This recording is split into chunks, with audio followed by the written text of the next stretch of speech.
성경 봉독합니다. 하나님의 말씀 구약성경 출애굽기 6장 28절에서 7장 13절까지입니다. 함께 찾아서 교독하겠습니다. 출애굽기 6장 28절에서 7장 13절까지.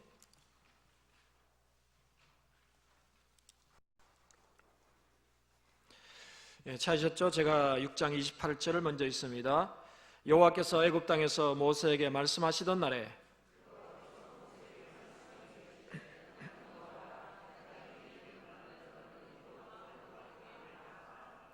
모세가 여호와 앞에서 아뢰되 나는 입이 둔한 자요니 바로가 어찌 나의 말을 들으리까?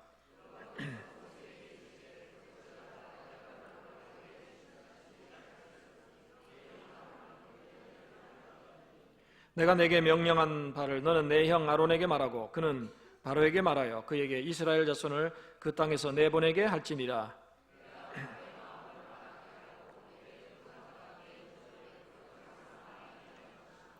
바로가 너희의 말을 듣지 아니할 터인즉 내가 내 손을 애굽에 뻗쳐 여러 큰 심판을 내리고 내 군대 내 백성 이스라엘 자손을 그 땅에서 인도하여 낼지라.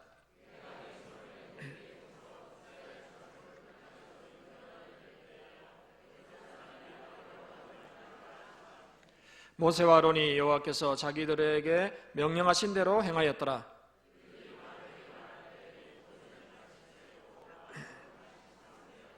여호와께서 모세와 아론에게 말씀하여 이르시되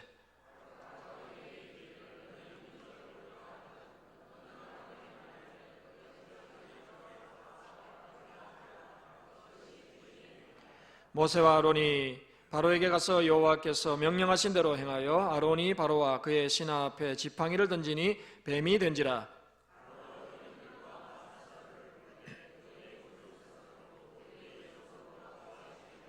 각 사람이 지팡이를 던짐에 뱀이 되었으나 아론의 지팡이가 그들의 지팡이를 삼키니라. 그러나 바로의 마음이 완악하여 그들의 말을 듣지 아니하니 여호와의 말씀과 같더라. 아멘.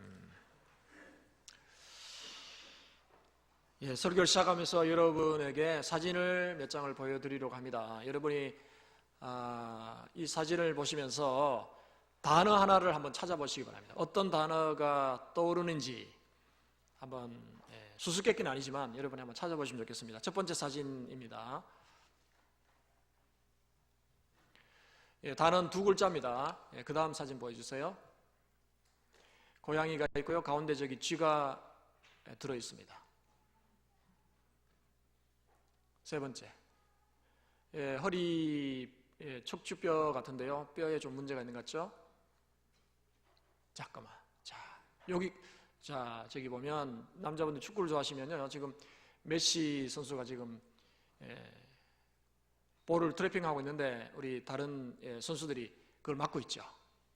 혹시 여기까지 보시고 단어를 혹시 생각하신 분 어떤 단어가 떠오릅니까? 예? 억압. 일부 예배 들으신 분이 정답을 아시는 것 같은데, 마지막 사진을 보시면 여러분이 아마 이 단어가 확실히 떠오르실 거예요. 마지막 사진을 보여주세요. 저게 뭡니까? 붕대는 붕대인데요. 압박, 붕대. 자, 처음 사진을 보여주세요. 처음 사진. 압박 누르는 거잖아요. 그 다음 고양이들이 그냥 생쥐를 압박하고 있죠. 세 번째 압박 골절. 네 번째 축구할 때 압박하는 그 기술, 압박 기술이라고 하죠. 마지막 다섯 번째가 압박 붕대였습니다. 제가 심심해서 이렇게 그림을 준비한 게 아니고 설교와 연결되기 때문에 준비했습니다. 여러분, 우리가 출애굽기를 보고 있는데요.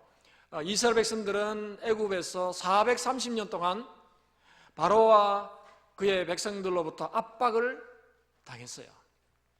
하나님께서 그들을 불쌍히 여기시고 또 하나님의 약속, 아브라함과의 약속을 기억하셔서 때가 되어서 그들을 구원하시기 위해서 모세라는 지도자를 보내셨어요. 그리고 모세가 처음으로 바로와 대면했죠. 그래서 바로에게 모세가 한 말이 뭡니까? 여러분 설교를 잘 들으셨죠? 뭐라고 했어요? 기억 안 나세요? 모세가 하나님 바로 앞에서 했던 말 뭐예요? 내 백성을 보내라. 내 백성을 보내라. 모세는 내 백성을 보내라라고 하나님의 명령을 받아서 가서 선포하고 외쳤어요. 그런데 어떤 결과가 왔습니까? 극심한 압박에서 풀어줄 줄 알았는데 오히려 압박이 더 가중되었어요. 그들은 압박에서 견디지 못하고 매를 맞고 그렇게도 안 되니까 결국은 바로를 찾아가서 우리도 당신의 백성인데 왜 이렇게 우리를 압박합니까? 살 수가 없습니다. 우리가 채찍을 맞아서는 되겠습니까? 라고 항변했어요.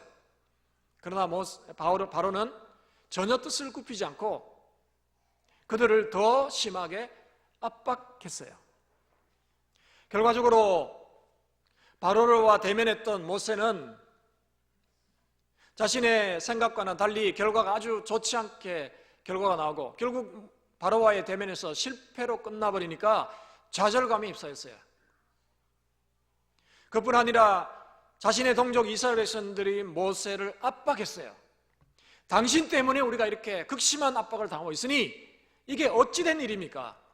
모세는 그 압박을 당하면서 하나님께 항변했어요.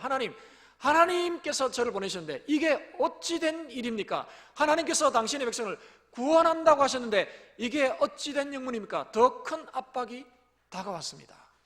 하나님께 항변했어요. 그러면서 그는 좌절감에 빠졌어요. 그 이유가 뭐냐니까 하나님께 그런 원인을 돌리기도 했지만 자신이 입이 부족해서 설득력이 부족해서 바로의 마음을 돌이키지 못했다는 그런 자괴심에 빠져서 나는 입술이 둔하고 나는 입술이 부족한 자입니다. 하나님 이제 나를 사용하지 마십시오. 말 잘하고 설득력 있는 사람을 보내십시오. 그렇게 하나님께 항변했어요. 이 정도 되면 하나님께서 뭔가 좀 조치를 취하고 아유 내가 뭔가 잘못했구나 그렇게 해야 되지 않겠습니까? 근데 오늘 본문을 보니까요 앞부분 6장 28절, 29절, 30절을 보면요 상당히 실망스러운 그런 내용이에요. 저도 6장을 설교하고 나서 이제 그 다음 장을 연결해서 설교를 해야 되는데 이 본문을 딱 보면서 앞이 턱 막혔어요. 와, 이제 뭔가 희망적인 메시지가 와야 되는데 왜 또 이렇게 부정적인 메시지가 오는가 상당히 힘들었어요. 그러나 말씀을 한 주간 묵상하고 연구하는 가운데 소망을 발견했어요. 아, 이것이 부정적인 메시지가 아니구나. 희망적인 메시지라는 것을 제가 발견했어요. 왜냐하면 모세는 자신이 입이 부족하고 설득력이 부족해서 바로를 설득하지 못해서 이런 결과가 왔고 또 하나님께서 능력이 없어서 능력이 많으심에도 불구하고 어찌된 영문인지 그 능력을 발휘하지 않으셔서 이런 결과가 왔다고 그렇게 생각했어요. 실패했다고 생각했어요. 그런데 오늘 본문 속에서 우리가 한 가지 발견할 수 있는 중요한 포인트, 관점이 있어요. 그게 뭐냐니까 모세가 뭔가를 몰랐다는 거예요. 뭔가를 모르고 있다는 사실이에요. 저도 그것을 몰랐어요. 그러나 이 본문을 묵상하는 가운데 비로소 깨닫게 됐어요. 여러분 압박을 당했죠. 430년간 압박을 당했어요. 그리고 그들을 압박에서 풀어내기 위해서 모세가 가서 내 백성을 보내라고 했는데 결과는요 더 큰 압박, 극심한 압박이 왔어요. 이전에 경험하지 못했던 압박이 찾아왔어요. 매도 맞았어요. 왜? 정량, 하루의 할당량을 해내지 못하니까 채찍을 맞았어요. 그래서 모세는 절망했어요. 아, 이제 이렇게 되면 끝나는구나. 어떻게 해야 되지? 라고 생각했어요. 근데 모세가 한 가지 모르는 것이 있었다는 것이에요. 그게 뭔지 아십니까? 여러분 이런 말이 있어요. 나쁜 소식이 좋은 소식도 될 수 있다는 거예요. 한번 따라합시다. 나쁜 소식이 좋은 소식이 될 수 있다. 여러분 나쁜 소식이 어떻게 좋은 소식이 될 수 있습니까? 그러나 인생을 살아가다 보면요 나쁜 소식이 내게 찾아오는 나쁜 소식, 나쁜 환경이 좋은 소식이 되기도 하고 좋은 환경으로 바뀔 수도 있다는 사실이에요. 여러분 이 지구상에서 가장 높은 산이 어떤 산입니까? 어떤 산이에요? 에베레스트 산이죠. 높이가 얼마예요? 8,848m. 아무나 올라갈 수 없어요. 전문적인 이 산악 등산을 하는 그런 사람들만 올라갈 수 있어요. 그래도 그들도 모두 성공하는 것이 아니에요. 성공하는 것은 정말 일부분의 사람이에요. 자, 한번 생각해 보십시다. 어떤 등반가가 있어요. 그 8,848m를 아주 목숨을 걸고 위험을 무릅쓰고 올라갔어요. 그리고 꼭대기에 다 올라갔어요. 그리고 깃발을 딱 꽂았어요. 최정상에 올라갔어요. 여러분, 그러면 더 올라갈 때가 있어요, 없어요? 없어요. 그러면 올라가야 돼요, 내려가야 돼요? 내려가야 되는 거예요. 바로 그거예요. 이스라엘 백성들은 지금 압박을 403년간 받았을 뿐 아니라 이제 최고의 압박을 받았어요. 최고의 압박이에요. 클라이막스에 정상에 올라왔어요. 그러면 더 큰 고난이 있어요, 없어요? 없어요. 올라가야 돼요, 내려가야 돼요? 내려가야 되는 거예요. 모세가 그걸 모르는 거예요. 모세는 아이고 끝났다, 이제 이만큼 압박하면 우리는 이제 더 이상 못 살겠다. 이스라엘 백성들도 그렇게 생각하고 모세를 압박했어요. 모세는 또 하나님을 압박했어요. 근데 하나님이 안타까운 마음으로 오늘 말씀하시는 거예요. 그것이 아니라는 거죠. 여러분, 바로의 압박은 이제 끝났어요. 이제 누가 압박할 차례입니까? 하나님이 압박할 차례예요. 이게 바뀌는 거예요. 바뀌는 거예요. 주객이 전도되는 거예요. 오늘 본문은요, 하나님께서 이제 본격적으로 애국과 바로를 압박하시기 위한 전초전, 제목이 뭡니까? 재앙의 신호탄이 되는 그런 말씀이에요. 두 가지 하나님께서 압박을 하셨어요. 첫 번째는 하나님께서 말씀으로 바로를 압박하셨어요. 오늘 본문 28절, 29절을 우리 한번 읽어봤으면 좋겠습니다. 28절, 29절 한번 읽어보겠습니다. 시작. 여호와께서 애굽 땅에서 모세에게 말씀하시던 날에 여호와께서 모세에게 말씀하여 이르시되 나는 여호와라. 내가 내게 이르는 바를 너는 애굽 왕 바로에게 다 말하라. 아멘. 이런 상황을 모르고 이 말씀을 읽으면요, 참 부담이에요. 하나님, 모세 보내서 안 됐는데 또 말하라고요? 아유, 하나님, 이게 무슨 일입니까? 힘들어요, 힘들어요. 저도 이 본문을 묵상하면서 너무 힘들었어요. 하나님, 보내서 안 됐는데 또 가라고요? 모세는 입이 부족하다고 하는데 또 가라고요? 근데 하나님 뭐라고 합니까? 여호와께서 애굽 땅에서 모세에게 말씀하시는 날에 말씀했다 하면 되잖아요. 근데 29절에 보니까 여호와께서 모세에게 말씀하여 이르시되, 똑같은 말을 반복하고 있는 거예요. 이 28절부터 7장 7절에 보면요, 7장 7절까지 말하다, 말씀, 이런 말씀이요 7번, 8번이나 나와요. 계속 말씀. 내가 말을 주노니 네가 가서 말해라, 말해라, 말해라, 말해라. 말로 압박하시는 거예요, 말로. 근데 30절에 모세가 뭐라고 반응합니까? 30절에 보니까 모세가 여호와 앞에 아뢰되 나는 입이 둔한 자이오니 바로가 어찌 나의 말을 들으리까? 보십시오. 모세는 여전히 지금 깨닫지 못하고 있어요. 뭔가를 모르고 있는 거예요. 하나님께서 가서 바로를 말로 압박하라고 하는데, 하나님, 나는 입술이 부족해서 나는 도무지 바로를 설득할 수 없습니다 라고 반응하고 있어요. 이미 우리는 앞에서 2차례나 나는 입이 둔한 자이다 하고 모세가 하나님께 그렇게 항변했어요. 근데 또 항변하고 있어요. 여러분 어때요? 즐거워요? 부담스러워요? 부담스럽죠. 저 설교 준비하는데요, 이 30절 9절이 얼마나 부담이 되는지 몰랐어요. 하나님, 모세가 입이 둔하다고 한 번도 아니고 2번이나 말했는데 또 말하네요. 또 말하네요. 아휴, 하나님, 그러면 그만 제발 모세 보내지 마시지 왜 또 하나님 모세를 보내려고 합니까? 그런 마음이 들었어요. 모세는 지쳤어요.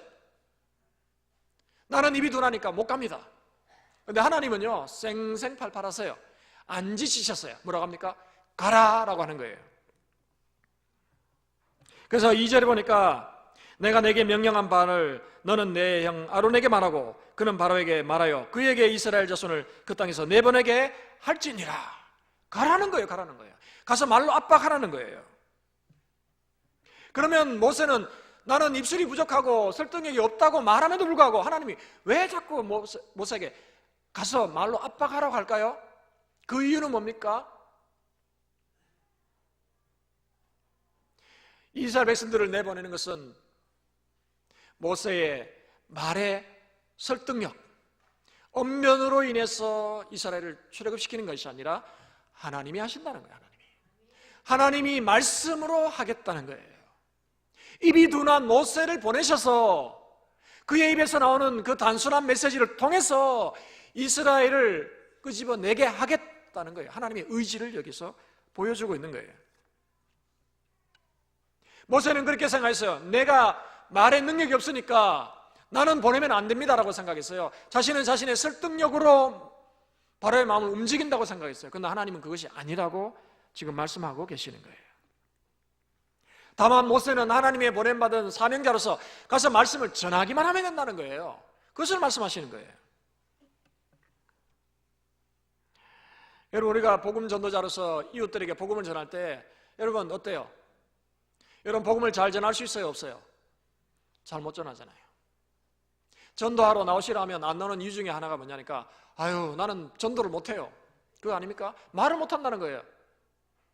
전도지는 그냥 나눠줄 수 있어요. 그러나 복음을 전하라고 하면요 전할 수 있겠습니까? 쉽지가 않아요. 그래서 부담되는 거예요. 근데 오늘 하나님께서 뭐라고 합니까?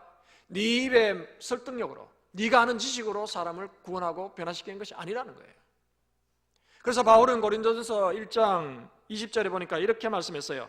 지혜 있는 자가 어디 있느냐? 선비가 어디 있느냐? 이 세대의 변론가가 어디 있느냐? 하나님께서 이 세상의 지혜를 미련하게 하신 것이 아니냐? 하나님의 지혜에 있어서는 이 세상이 자기 지혜로 하나님을 알지 못하므로 하나님께서 전도에 미련한 것으로 믿는 자들을 구원하시기를 기뻐하셨도다. 물론 전도를 잘 하기 위해서 우리는 준비되고 또 복음을 잘 이해하고 또 설명할 수 있는 그런 기술을 배우면 참 좋죠. 그러나요 사실은 아무리 우리가 말을 잘하고 또 우리가 좋은 것을 준비했다 하더라도 듣는 사람들이 그것을 어렵게 생각하고 또 그것이 그렇게 미련한 것이라고 생각한다면요 그것은 우리가 아무리 노력해도 되지 않는 거예요. 공부를 많이 하는 사람들 중에 그런 사람이 있다고 하잖아요. 복음을 전하면 예수 믿으면 구원받는다는 아주 단순한 복음을 전했어요. 그랬더니 하는 이야기가 아니 구원을 받는 길이 그렇게 쉬우냐고. 그렇게 쉬우면 나는 구원받기 싫다고. 구원을 받으려면 적어도 수학 공식 한 10개 정도는 가지고 문제를 풀 정도가 돼야 그래야 그것이 구원의 의미가 있지. 그냥 예수 믿으면 구원받는다는 게 그게 무슨 나는 그런 구원 쉬운 구원 받지 않겠다라고 말씀하고 있어요. 말한다는 거죠. 여러분 과연 그렇습니까? 우리가 전하는 복음이 그렇게 가치 없는 복음이에요? 아니잖아요. 예수님이 우리에게 이러한 구원을 주기 위해서 자신의 생명을 버리셨어요. 그것을 전하는 거예요. 나 그것을 믿지 못하는 거예요.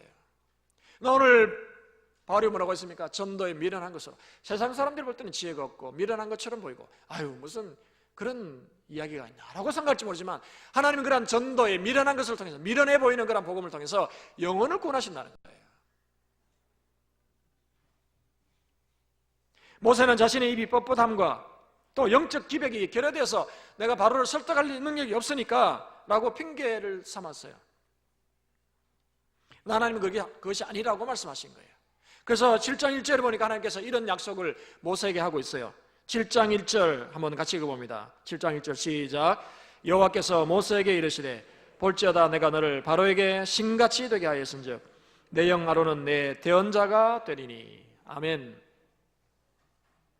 입이 뻣뻣해서 말을 못한다 하니까 하나님께서 이렇게 말씀하셨어요. 그래 네가 입이 부족하지 나도 알아. 근데 내가 한 가지 약속할게. 그게 뭐냐면 네가 바로 앞에서 신과 같은 존재가 되게 하겠다라고 하셨어요. 당시에 바로는요 신이에요. 신과 같은 존재예요. 근데 하나님께서 이 신과 같은 두려운 존재인 바로를 만나서 결판을 벌일 이 모세를 신과 같은 존재로 만들어주시겠다고 하셨어요. 그러면서 하신 말씀이 뭐냐니까 네가 직접 가는 게 아니야. 아론을 보낼 거야 라고 하셨어요. 그래서 아론을 대언자가 되게 하겠다라고 하셨어요. 대언자는 말을 대신 전하는 거죠. 모세는 신과 같은 존재예요. 그러니까 모세가 직접 갈 필요가 없어요. 누구를 보내요? 형 아론을 보낸다는 거예요. 실제로 이 바로와 단편을 벌일 사람은 모세가 아니라 아론이 되게 하겠다라고 하신 거예요. 우리가 다음에 보게 되겠지만 이 10가지 재앙 중에 앞에 3가지 재앙은 모세가 간 게 아니에요. 모세가 갔지만 아론이 가서 선포하게 한 거예요. 대언자로 보내셨어요. 이 말은 뭡니까? 바로는 모세와 결판을 벌일 그런 수준이 아니라 그가 보낸 형 아론과 결판할 그 정도 수준밖에 안 된다는 거예요. 수준을 아주 낮춰버리는 거예요. 모세를 높여주시는 거예요. 너의 그런 존재감을 바로가 깨닫게 되게 하시겠다라고 하신 거예요. 그래서 신과 같이 하겠다라고 하신 거죠. 모세는 하나님 같은 존재이기 때문에 바로와 견줄 그런 존재가 아니라는 거죠. 형을 보내서 견줄. 바로는 그런 존재라는 거죠. 그래서 7절에 뭐라고 있습니까? 7절에 보니까 그들이 바로에게 말할 때에 모세는 80세였고 아론은 83세였더라. 노인이잖아요, 노인. 나이가 많은 80세, 83세의 노인인데요. 그를 보내서 바로와 대면하게 하고 대결하게 하시겠다는 거예요. 출애굽은 모세의 힘이 아니라 하나님의 말씀의 압박. 모세와 아론이 가서 하나님의 말씀을 대언해서 전하기만 하면 당장은 아니지만 때가 되면 하나님께서 그 이스라엘 백성들을 내보내도록 하시겠다라고 하신 거예요. 그리고 이어서 7장 3절과 4절에 보니까 하나님께서 이렇게 말씀하셨어요. 내가 바로의 마음을 완악하게 하고 내 표징과 내 이적을 애굽 땅에서 많이 행할 것이나 바로가 너희의 말을 듣지 아니할 터인즉 내가 내 손을 애굽에 뻗쳐 여러 큰 심판을 내리고 내 군대 내 백성 이스라엘 자손을 그 땅에서 인도하여 낼지라. 무슨 말씀입니까? 하나님께서 모세를 신같은 존재가 되게 하시고 그의 전하는 입술을 통해서 입의 말을 통해서 이스라엘을 건져내게 하시는데 갑자기 하나님께서 바로의 마음을 완악하게 하겠다라고 하셨어요. 그 말은 뭡니까? 모세가 가서 외치고 전하지만 금방 바로의 마음이 열리고 그가 이스라엘 백성들을 내보내지 않을 것이라는 것을 미리 말씀하신 거예요. 이것도 이미 말씀하신 거예요. 그러나 다시금 말씀하시는 거예요. 여기서 하나님께서 바로의 마음을 완악하게 하셨다는 의미를 우리가 잘 이해해야 되는데 이것은 마치 하나님께서 바로는 마음을 열고 싶은데 하나님께서 마음을 꽉 닫으셔가지고 마음을 못 열도록 하셨다는 그런 의미가 아니에요. 만약에 그렇게 하셨다면 모든 책임이 하나님께 있는 거예요. 그가 완악하게 된 것이 하나님이 하셨다면 그것은 하나님의 책임인 거예요. 잘못된 것은 모두가 하나님이 책임져야 돼요. 그런 의미가 아니에요. 하나님께서 바로의 마음이 완악한데 그는 원래 마음이 완악한 사람이었어요. 그래서 원어 성경에 보면 마음이 완악하다는 것이 상태동사로 나와요. 상태동사. 그러니까 원래부터 상태적으로 이 완악한 상태에 있었다는 거예요. 갑자기 하나님께서 마음을 완악하게 만드신 것이 아니라 그는 원래부터 완악한 사람이었다는 거죠. 그런데 하나님께서 말씀하실 때 더 마음을 굳게 닫았다는 그런 의미고 하나님께서 바로의 마음이 열리지 않을 것을 미리 알려주는 의미에서 바로의 마음을 내가 강팍하게 했다 이렇게 말씀하셨다는 거죠. 중요한 건 뭡니까? 모세는 자신의 말로 인해서 바로를 설득할 수 있다고 생각했는데 그것이 아니라는 거죠. 바로가 마음을 열지 않고 하나님의 말씀에 순종하지 않는 이유는 바로가 하나님의 말씀을 들었음에도 불구하고 그것을 거부하고 마음을 강팍하게 했기 때문에 그런 결과가 나온다는 것을 하나님께서 말씀하시는 거예요. 경고의 말씀을 하셨음에도 불구하고 그것을 순종하지 않기 때문에 이런 결과가 왔음을 하나님께서 말씀하시는 거예요. 그러면서 뭐라고 하십니까? 4절에 보니까 바로가 너희의 말을 듣지 아니할 터인즉 내가 내 손을 애굽에 뻗쳐 여러 큰 심판을 내리고 라고 말씀하고 있어요. 바로는 완악했어요? 처음부터 완악했어요? 하나님이 말씀하시니까 그런 마음을 닫았어요? 더 굳세게 닫았어요? 네, 하나님께서 이런 악을 선으로 바꾸시겠다는 거예요. 어떻게 바꾸신다는 거예요? 그가 완악함을 풀지 않고 더 악독함을 가질 때에 하나님께서 그것을 통해서 하나님께서 이스라엘을 구원하시기 위해서 애굽 백성들을 재앙을 주시고 심판하시겠다는 거예요. 악을 선으로 바꾸시겠다는 그런 의미가 거기에 포함되어 있는 거예요. 여러분, 하나님은 오늘도 말씀하시는 분이신 줄로 믿으시기를 축원합니다. 하나님 오늘도 말씀하세요. 여러분, 하나님의 음성이 들리십니까? 우리는 귀로 하나님의 음성을 잘 들을 수가 없어요. 제가 설교를 하면 여러분이 하나님의 말씀을 듣지만 세상 속에 나가서는 하나님의 말씀을 우리가 잘 들을 수가 없어요. 그러나 여러분 기억하십시오. 하나님은 오늘도 이 세상 가운데 우리에게뿐 아니라 세상 사람들에게 말씀하고 계세요. 어떻게 말씀하세요? 계절의 변화를 통해서. 가지에서 잎이 나고 연한 싹이 나고 꽃이 피잖아요. 계절의 변화 속에서. 여러분 뭘 느끼세요? 아, 봄이 왔구나. 그걸 느끼세요? 물론 봄이 왔구나 느끼죠. 생명이 돋는 것을 볼 때 뭘 느껴요? 아, 하나님이 하시는구나. 하나님이 살아계시구나. 하나님이 오늘도 이 만물에게 생명을 주시는구나 하는 것을 느끼지 않습니까? 하나님 말씀하시는 거예요. 자연을 통해서 오늘도 하나님이 말씀하세요. 나 사람들은요 그것을 느끼지 못하고 인정하지 못해요. 하나님 오늘도 말씀하세요.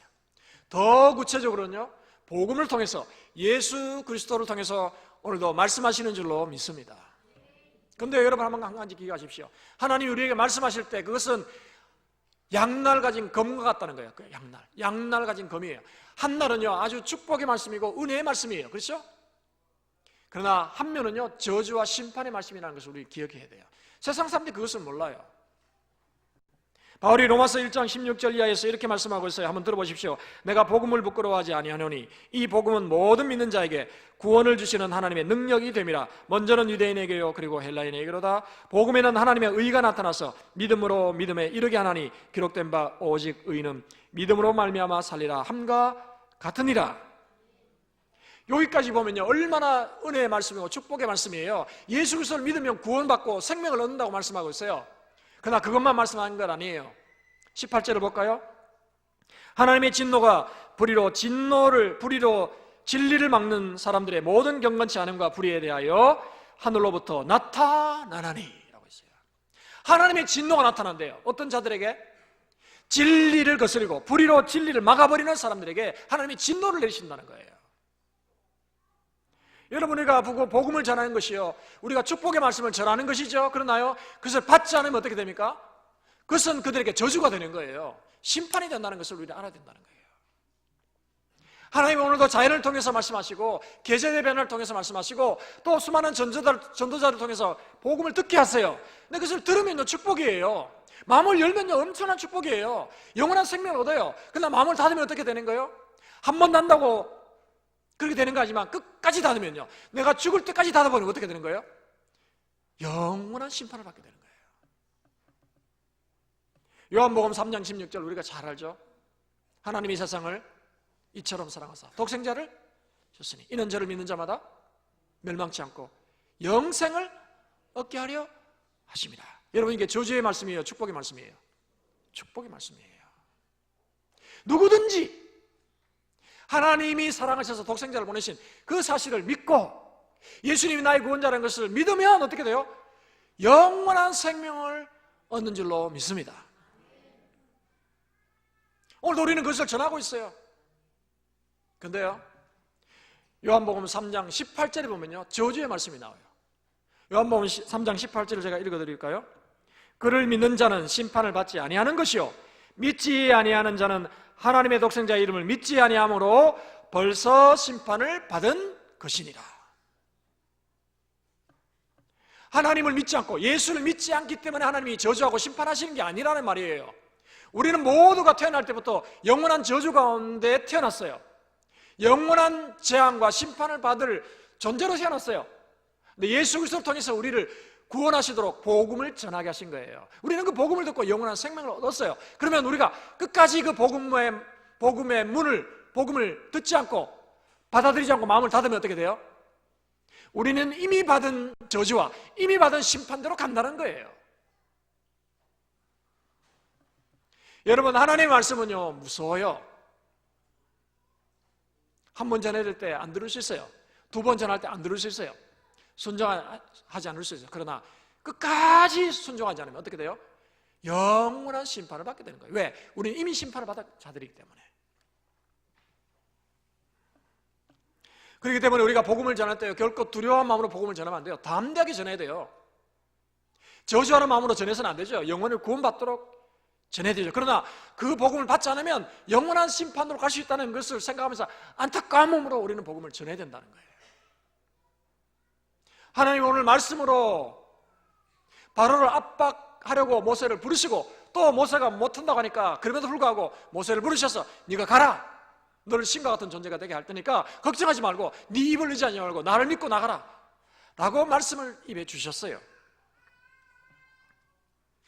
그리고 나서 하나님은 말로 압박하실 뿐 아니라 구체적으로 바로가 계속해서 마음을 닫으니까 이제는 때가 돼서 그의 마음, 그에게 그를 심판하기 위해서, 재앙을 주시기 위해서, 오늘 재앙을 주기 위한 하나의 전 단계로서 모세와 아론을 바로에게 보내셨어요. 그리고 선포했죠. 내 백성을 보내라 라고 했죠. 그러면서 또 뭐라고 했습니까? 그에게 이적을 베풀었어요. 그의 앞에서 이적을 베풀었어요. 모세가 짚고 있던 지팡이, 하나님께서 지팡이를 던지면 뱀이 되게 하겠다라고 하셨잖아요. 그것을 실제로 보여주셨잖아요. 오늘 아론이 그 일을 하게 하신 거예요. 아론이 바로 앞에서 지팡이를 던졌더니 그것이 코브라 뱀으로 바뀌어버렸어요. 깜짝 놀랐죠. 바로가 마음을 돌이킬 줄 알았어요. 근데 어떻게 됐습니까? 바로는 완악한 사람이니까 마음을 열지 않았어요. 그래서 자신의 마술사들을, 애굽에 있는 마술사들을 불렀어요. 그리고 너희들도 해봐 라고 한 거예요. 그랬더니 그들도 지팡이를 던지니까 뱀으로 바뀌었어요. 바로의 마음이 더 닫혀버린 거예요. 여러분, 모세와 아론이 행하는 능력을 누가 행했어요? 누가 행했어요? 애굽의 마술사들도 행했다는 거죠. 여기에 대한 의견이 분분합니다. 정말 그들이 뱀으로 바꾸겠다 하는 의견도 있고요. 또 아니다, 마술을 행한 것이라고 그렇게 해석을 하는 그런 주석가들도 있습니다. 저는요, 양쪽 다 가능하다고 생각합니다. 그러나 그것은 마술에 더 가깝지 않는가는 저는 생각을 합니다. 왜냐하면 당시 애굽의 이 마술사들은요, 마술을 통해서, 눈속임을 통해서 사람들을 속인 거예요. 요즘은 과학이 발달되어 있고 또 TV가 다 있으니까요, 아, 저거 눈속임 하는구나 다 알지만요, 과거에는요 그걸 몰랐어요. 여러분, 우리는 TV를 보면서 단순한 마술을 하면요, 아, 저게 눈속임이지, 손을 빨리 해서 그런 거지, 아, 저게 진짜 아니야, 다 알잖아요. 그러나 지금도 미개한 나라에 가보면요, 마술사들이 순간적으로 마술을 해가지고 사람들을 현혹해서 돈을 벌고 사람들이 영혼을 미혹하는 것을 많이 볼 수 있어요. 인도만 가보시면, 인도에 가면요, 뭐 TV에 인터넷 영상을 찾아보면요, 마술 찾아보면요, 많은 마술이 나와요. 막 이렇게 거짓말로 조작하는데요, 거기 다 속아 넘어가지고 막 무슨 신적인 능력이 있는 것처럼 그 사람의 절을 하는 이런 내용들을 지금도 볼 수 있어요. 그러니 과거에 애굽의 이 마술사들은요, 그런 걸 마술을 통해서, 눈속임을 통해서 사람들의 영혼을 사로잡고 무슨 영적인 권위를 가진 것처럼 행세했다는 거예요. 그래서 이것은 마술에 가깝다고 저는 생각합니다. 예를 들면요, 이 코브라 뱀을 마술을 통해서 기절을 시켰다가 지팡이 같이 싣고 있다가 그것을 팍 던지면요, 뱀이 되는 거예요. 그런 식으로 마술을 하는 거죠. 오늘날도 마술이요, 거의 대부분이 눈속임인 거 아십니까, 여러분? 제가 단순한 마술을 한번 보여드리고 싶은 게 아니라, 보여드릴 수는 없지만 사진으로 한번 보여드려요. 사진을 보여주세요. 사진. 여러분, 저게 뭡니까? 공중부양이라는 거예요. 공중부양. 여러분, 저게 실제로 저럴까요? 눈속임일까요? 제가 말하니까 눈속임이라고 생각하시죠? 여러분, 지금 저 옆에 사람들이 지나가잖아요. 인도에서 저런 마술을 하면 사람들이 와, 대단하다, 막 동전 막 던지고 가요. 또 다른 사진을 보여주세요. 저도 마찬가지죠. 저는 저거 보면요, 그냥 지나가 버려요. 왜? 아이고, 돈을 이렇게 벌고 있구나, 그렇게 생각하고 지나가 버려요. 제가 영상을 보니까요, 저게 어떻게 하는지 압니까? 아침에 저렇게 돈을 벌기 위해 나옵니다. 그러면요, 친구들이 와가지고 저 사람 주위에 큰 천막으로, 키만큼한 천막으로 이렇게 가려요. 그러나서 저 융단 있죠, 바닥에 융단 밑이, 저기가 비밀이 있는 거예요. 저기가 큰 넓은 철판이 거기에 들어있는 거예요. 거기다가 봉을 쏩니다. 그리고 저기 지팡이 있잖아요, 저기 봉이에요. 쇠 봉이에요. 단단한 봉이에요. 절대 깨지지 않는. 거기다가 봉을 끼워요. 그리고 저 팔과 이게 연결이 돼서 의자까지 다 달려있어요, 저게. 그 다음 사진을 보여주세요. 저렇게 되는 거예요, 저렇게. 놀라셨죠? 저렇게 다 가리는 거예요. 그러면 점심때 되면 또 밥을 먹어야 되니까 친구들이 와서 이렇게 커튼을 쳐가지고 다시 원상복귀를 해가지고 짐을 딱 들고 갔다가 오후에 와서 또 전을 펴고 저렇게 구걸 하는 거예요. 여러분, 다 눈속임이에요, 눈속임. 사람을, 여자를 이렇게 반으로 자르잖아요. 한 사람이 아니라 두 사람이 들어있는 거예요. 세 등분하죠. 세 사람이 들어있는 거예요. 다 눈속임이에요. 물론 그런 중에 저는 그렇게 생각합니다. 진짜 신적인 능력, 귀신의 능력이죠. 신적인 능력으로 이런 사람들의 눈속임이 아니라 진짜 바꾸는 그런 사람들도 간혹 있어요. 그러냐, 사탄의 능력을 사용하는 거야. 이단들 중에도요 그런 사람이 있어요. 왜? 사람들을 막 확 입신, 막 너무 쓰러뜨리는 거 있죠. 그 뭐라 합니까? 막 이렇게 할렐루야 하면 막 쓰러지는 거 있잖아요. 그게 거의 대부분요 심리를 이용하는 거예요. 심리를 이용하고 성령의 역사 같지만요, 여러분 그거 믿지 마십시오. 왜 쓰러집니까? 쓰러진 이유가 뭐예요? 멀쩡히 앉아서 말씀을 드려야지 왜 쓰러집니까? 황홀경? 여러분 그거 하나님이 기뻐하시는 게 아니에요. 저도 어떤 그 집회에 갔었는데, 예전에 부교육자로 있을 때 우리 교회 같은 선교사님이 있어가지고 목사님 한번 가봅시다. 아주 놀라운 능력 있는 분이 오십니다. 목사님이 오십니다. 제가 갔어요. 갔더니 참 좋았어요. 말씀도 좋고 다 좋았는데, 다 끝나고서 이 강대상에서 사람들을 올라오라 해가지고요 쓰러뜨리는 거예요. 그래서 아유 저 좀 이상하네 해서 저를 안 간다 했더니 선교사님이 막 저를 끄적끄적 올라가서 한번 넘어지는 것도 괜찮아요. 그래서 올라갔어요. 근데요 저는 정신을 바짝 차렸어요. 바짝 차리고 같이 서 있는데 여기서부터 막 방언기도 하면서 막 쓰러뜨리는데요 사람들이 쫙 쓰러지더라고요. 근데요 제 차례가 왔어요. 제 앞에서 사람을 쓰러뜨리는데요 앞에서 줄줄이 도미노로 쓰러지는데 저만 안 쓰러지고 다 넘어갔어요. 저는 안 쓰러졌어요. 왜? 그러나 믿지 않으니까. 그래서 쓰러진 사람들 물어봤어요. 쓰러지니까 어떻습니까? 하니까 아무 생각이 없던데요. 그냥 그랬어요. 쓰러졌다 일어났어요. 여러분 그게 무슨 의미가 있습니까? 그런 어떤 사이비 같은 일을 하기도 하죠. 그러나 실제로 정말 성령의 역사도 있고요. 또 이단들 중에는요 정말 이 귀신의 힘을 빌려가지고 사람을 이렇게 조작하고 또 신적인 능력을 일으키는 사람들도 있어요. 저는 영상을 통해 본 적이 있어요. 그래서 사람들이 현혹되는 거예요. 어쨌든 바로의 마술사들이 마술을 통해서 똑같은 일을 했어요. 그런데요 하나님께서 가만두지 않으셨죠. 어떻게 하셨어요? 모세의 지팡이가 뱀으로 바뀌었잖아요. 그 뱀이요 그 다른 뱀들을 삼켜버렸다라고 성경 말씀하고 있어요. 하나님이 심판하셨다는 것입니다. 심판하신 것입니다. 기적과 표적을 통해서 물리적으로 압박하시는 거예요.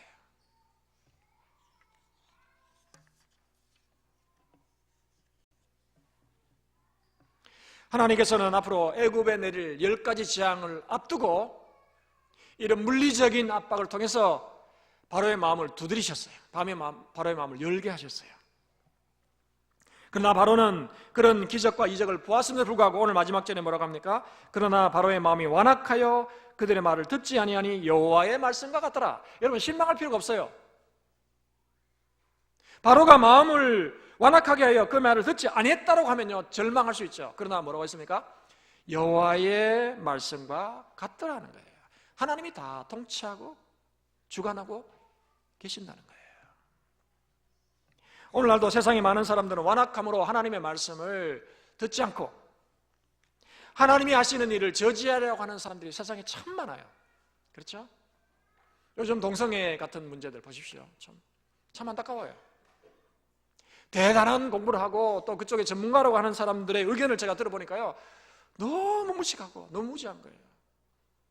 마치 기독교인들이 뭐 그냥 성소수자들을 그냥 매도하고 그들을 향해서 그냥 칼을 갈고 있는 것처럼 그렇게 생각하고 그렇게 오도하는데요 정말 안타까웠어요. 절대 그렇지 않습니다. 우리가 동성애를 반대하는 이유가 뭡니까? 동성애자들을 저주하는 것이 아니라 동성애가 죄이기 때문에 동성애는 잘못되었다라고 말하는 거예요. 그 사실을, 팩트를 봐야 되는데 그것을 보지 않고 주변을 통해서 기독교인들을 매도해가지고 기독교인들은 나쁜 사람들이야, 아주 배타적인 사람들이야 라고 그렇게 몰아가는데요. 이것은 너무나 잘못된 거예요. 왜 기자들이 그런 기사를 인터넷이나 신문에 올리는지 저는 이해를 못하겠어요. 하나님은 오늘도 살아계시는 줄로 믿습니다. 하나님은 오늘도 경고의 메시지를 이 세상에 보내고 계세요. 불의로 진리를 가로막는 사람들이 세상에 얼마나 많은지 몰라요. 하나님이 자연을 통해서 또 복음 전자를 통해서 복음을 전함에도 불구하고 그 말씀을 듣지 않고 여전히 마음을 끝까지 닫고 있는 사람들, 그 결말은 뭐예요? 저주와 심판이라는 거예요. 우리는 이것을 알아야 됩니다. 세례요한이 요단강에서 세례를 받으러 나오는 바리새인들과 서기관 사두개인들에게 이렇게 경고하였어요. 요한이 마른 바리새인들과 사두개인들이 세례받으러 베푸는 데 오는 것을 보고 이르되 독사의 자식들아, 누가 너희를 가르쳐 임박한 진노를 피하라 하더냐. 그러므로 회개에 합당한 열매를 맺고 속으로 아브라함이 우리 조상이라고 생각하지 말라. 내가 너희에게 이르노니 하나님이 능히 이 돌들로도 아브라함의 자손이 되게 하리라. 이미 도끼가 나무 뿌리에 놓였으니 좋은 열매를 맺지 아니하는 나무마다 찍혀 불에 던지리라.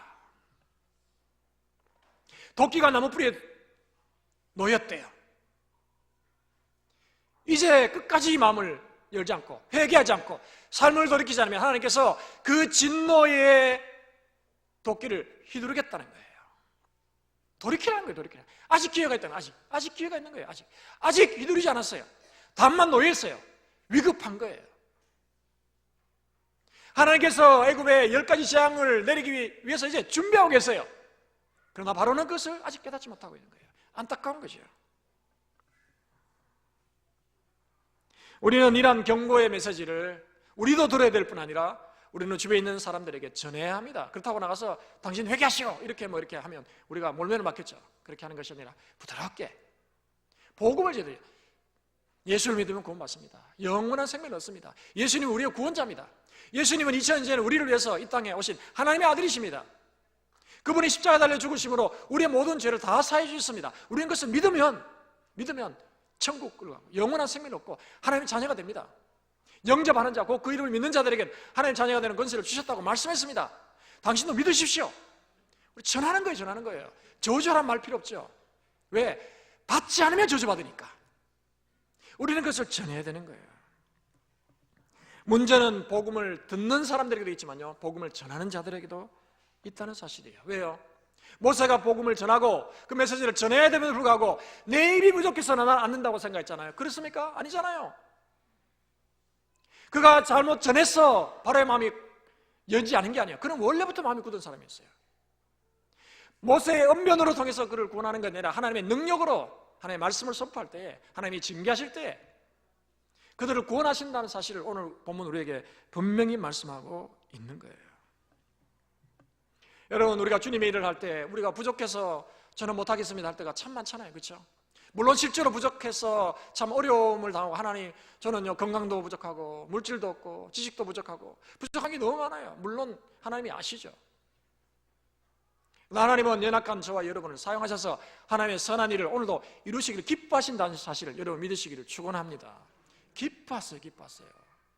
특별히 저와 여러분의 입술을 벌려서 복음을 전하기를 기뻐하신다는 사실을 여러분이 기억하시기를 바랍니다. 복음을 전하는 거예요. 좋은 소식을 전하는 거예요. 좋은 소식.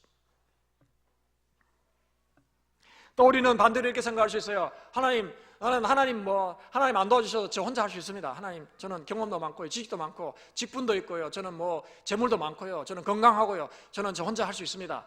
물론 그렇게 말한 분은 한 분도 안 계시겠죠. 그러나 우리가 신앙생활하고 또 교회를 섬기다 보면요, 마치 내 힘으로 하는 것처럼 생각할 때가 참 많아요.